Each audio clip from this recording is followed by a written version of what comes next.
سڵاو ئەزیزان و خۆشەویستانی من لە کەناڵی ئاسوی زانکۆ لە خزمەتتانین بۆ درێژەدان بە ڤیدۆکانمان سەبارەت بە زانکۆ و پەیمانگاکانی هەرێمی کوردستان. لە درێژەی ڤیدۆکانمان سەبارەت بە کۆلێژی زانستە مرۆڤایەتیەکان باسی بەشی ڕاگەیاندن بۆ ئێوە خۆشەویست دەکەین.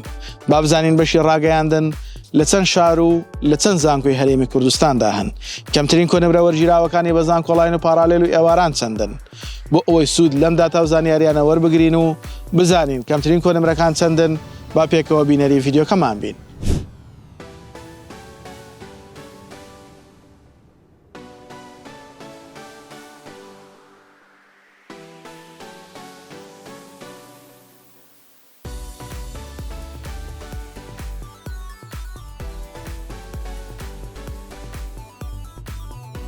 بەشی ڕاگەیاندن یەکێکە لەو بەشانەی کە فێری تەکنیکەکانی ڕاگەیاندن و هەروەها شێوازی کارکردنی ڕاگەیاندن بۆ قوتابیانی خۆشەویست دەکرێت.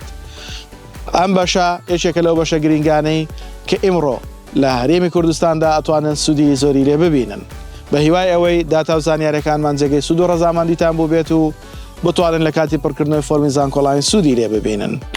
ئێوەش بۆ ماندووبوونمان لایک، کۆمنت، سەبسکرایبی کەناڵەکەمان لە یاد مەکەن.